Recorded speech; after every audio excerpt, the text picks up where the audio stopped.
আলহামদুলিল্লাহ আমার প্রতিবেশী আমার ভালোবাসার দুইজন মানুষ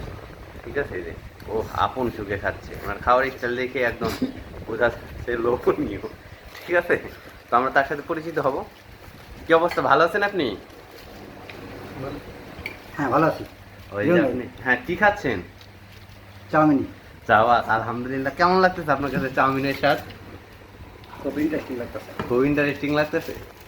যাক আমার খুবই ভালোবাসার একজন মানুষ মানে মাঝে মধ্যে খাই তো হ্যাঁ, মাঝে মাঝে খান। আজকে আসছি। যাক যাক যাক আলহামদুলিল্লাহ আলহামদুলিল্লাহ খুবই বড় মনের মানুষ ঠিক আছে তার মন ধন সম্পদ আলহামদুলিল্লাহ অনেক ঠিক আছে আমার রেস্টুরেন্টে ভালো একটা রেগুলার কাস্টমার খুবই ভালোবাসার পাত্র যাক আমরা এখন দাদার সাথে কথা বলবো দাদা ভালো আছেন হ্যাঁ ভালো আছি, আপনি ভালো আছেন? আলহামদুলিল্লাহ দাদা একজন হাসি উজ্জ্বল মানুষই আমাদের চাউমিন মাঝে মাঝে খাই বললে ভুল হবে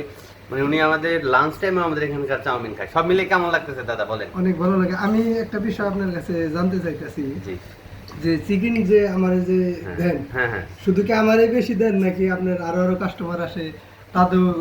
সত্যিকার অর্থে দাদা আপনার সাথে আমার ভালোবাসার সম্পর্ক আমি আপনাকে ভালোবেসে একটু বেশিই দিই তবে কাস্টমারকে আমি ঠকাই না কাস্টমারকে আমি অনেক দিই না কাস্টমার আপনার কথা আমার পাশাপাশি দোকান তো হ্যাঁ, অনেকে আপনার কথা বলে যে না ভাই অনেক ভালো কিন্তু খাবারের মানটা অনেক ভালো অনেক মজা লাগে এই আর কি। ওকে খান তাহলে আপনারা দাদা তো আপন শুধু খুব আছে খুব মজা করে খাচ্ছে যাক যাক